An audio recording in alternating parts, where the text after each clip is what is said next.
PT atau perseroan terbatas sebagai bentuk badan usaha punya keunggulan yang nggak dimiliki oleh bentuk usaha lain. Ciri utamanya adalah tanggung jawab terbatas dan pemisahan harta milik pribadi pendiri dengan harta PT. Akan tetapi, istilah PT ini kurang menarik di kalangan pengusaha UMKM. Kenapa ya? Karena masih ada anggapan kalau PT itu butuh modal besar. Sebesar apa sih modalnya supaya kita bisa punya PT? Yuk, kita cari tahu. Pengertiannya PT sudah kita bahas dengan komplit di video ini. PT adalah salah satu bentuk usaha yang punya sifat badan hukum. Jadi dari kacamata hukum, PT ini dilihat sebagai badan hukum, dibedakan dari badan usaha. Badan hukum nggak sama dengan kantor hukum ya. Kantor hukum adalah law firm yang dioperasikan oleh lawyer atau advokat. Kegiatan utamanya adalah membantu menyelesaikan kasus hukum kliennya. Supaya jelas bedanya antara badan hukum dan badan usaha, bisa cek di video ini ya. Singkatnya, PT adalah badan hukum yang didirikan berdasarkan perjanjian, yang modalnya berupa saham. Dari pengertian PT, di Undang-Undang PT yang sudah dirubah dengan Perpu nomor 2 tahun 2022 tentang Cipta Kerja, kita lihat PT dibedakan menjadi dua macam, yaitu ada PT umum atau yang biasa kita kenal dengan PT konvensional, dan ada PT untuk perorangan. Nah, di video ini kita khusus membahas PT konvensional ya. PT itu didirikan oleh minimal 2 orang, harus dengan akta notaris, tapi ada perkecualiannya yaitu PT perorangan yang sudah kita bahas sama-sama di video ini. Setiap pendiri PT harus menyetor jumlah uang sebagai modal dalam PT itu. Dan nantinya pendiri ini akan disebut pemegang saham. Modalnya PT dibagi dalam bentuk saham.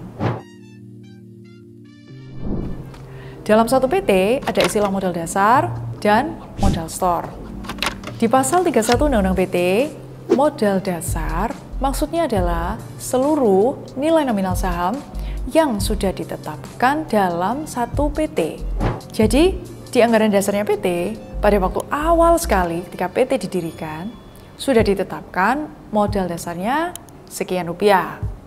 Contoh, PT Auto Chuan Indonesia. Dalam anggaran dasarnya, ditetapkan modal dasarnya 100 juta, terbagi dalam 100 saham. Jadi, masing-masing saham nilainya 1 juta. Sedangkan, modal setornya, yaitu modal yang disetor ke dalam PT, nilainya minimal 25% dari modal dasar. Seperti yang sudah dijelaskan di video tentang setoran modal PT di atas, namanya modal setor, ya harus ada bukti setornya yang sah. Apa yang dimaksud bukti setor yang sah ini? Undang-undang menjelaskan bahwa bukti penyetoran bisa berupa bukti setoran ke rekening bank atas nama PT, data dari laporan keuangan yang sudah diaudit, atau neraca PT yang ditandatangani oleh direksi dan komisaris. Jadi contohnya PT Auto Chuan Indonesia. Modal dasarnya 100 juta, modal setornya minimal 25 juta.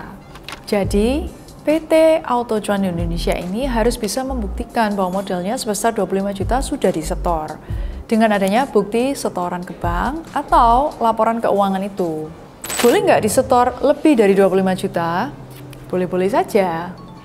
Poin pentingnya adalah setoran modal ke dalam PT bisa dalam bentuk uang, bisa juga dalam bentuk benda tidak bergerak, atau bisa berupa neraca dari perusahaan yang non-badan hukum yang dimasukkan sebagai setoran modal di PT itu. Sampai di sini, kalau video ini bermanfaat, jangan lupa untuk subscribe channel ini ya. Dukungan sekecil apapun buat channel ini sangat berguna buat edukasi masyarakat tentang hukum bisnis praktis. Semula, di Undang-Undang Nomor 40 Tahun 2007, diatur modal dasar PT minimal 50 juta. Selanjutnya, ada beberapa kali perubahan. Dengan PP nomor 29 tahun 2016, modal ini diserahkan pada kesepakatan para pendiri. Lalu terakhir dengan Perpu nomor 2 tahun 2022, diserahkan pada keputusan pendiri perseroan. Lebih lanjut di PP 8 tahun 2021 juga besarnya modal diserahkan pada keputusan pendiri perseroan. Jadi kesimpulannya, perkembangan terbaru saat ini, besaran modal dasar PT ditetapkan berdasarkan keputusan pendirinya PT. Jadi, untuk bisa mulai usaha, modal PT itu syaratnya minimal berapa ya? Kita bisa mengacu pada ketentuan modal untuk usaha mikro dan kecil. Bunyinya seperti ini. Untuk usaha mikro, modal usaha maksimal 1M, 1 miliar, nggak termasuk tanah bangunan. Sedangkan untuk usaha kecil, modal usahanya di atas 1 miliar sampai dengan 5 miliar, nggak termasuk tanah dan bangunan. Jadi, modal dasarnya PT itu ditentukan sesuai keputusan pendirinya PT. Tidak disyaratkan minimal berapa. Sebagai perbandingan, untuk PT asing, maksudnya PT yang pemegang sahamnya ada unsur asingnya, yaitu WNA atau Badan Hukum Asing. Maka ketentuan modalnya nggak sama. Untuk PT asing, modal setornya ditetapkan minimal 10 miliar. Ini modal setor ya, bukan modal dasar. Jadi inilah jumlah yang harus disetor ke rekening PT asing itu di Indonesia. By the way, sampai pertengahan tahun lalu, saya masih menjumpai biro jasa atau konsultan yang menangani banyak PT asing. Dengan gagah berani menjelaskan ke kliennya bahwa modal setor PT asing itu cukup 2,5 M. Dan bukti setor itu nggak diharuskan karena cukup dinyatakan aja di akta pendirian. Nah, di kemudian hari, kalau perlu melakukan perubahan akta PT, barulah perlu bukti setor atau cukup dengan buat saja pernyataan bahwa telah menyetor modal. Pesan saya untuk para biro jasa atau konsultan, stop spreading misleading information.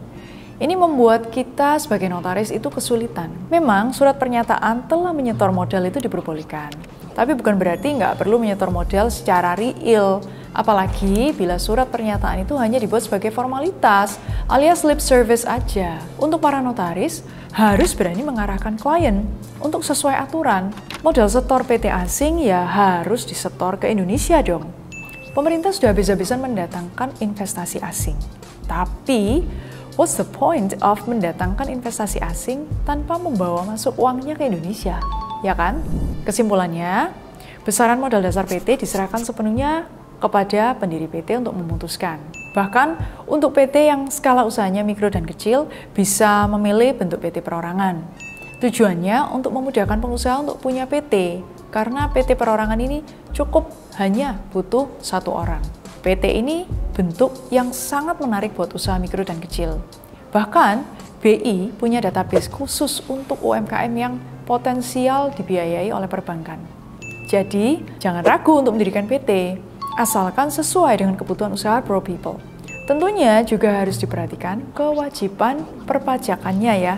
Saya juga udah membahas tentang apakah surat utang piutang bisa jadi setoran modal ke PT di video ini. Untuk yang masih bingung dengan bedanya UD, CV, atau PT, sudah kita ulas di video ini ya. Bila ProPeople like, subscribe, atau share video yang singkat ini, yakinlah akan banyak orang terbantu dengan edukasi ini. Terima kasih untuk yang sudah nonton sampai selesai. Never stop learning, be a pro.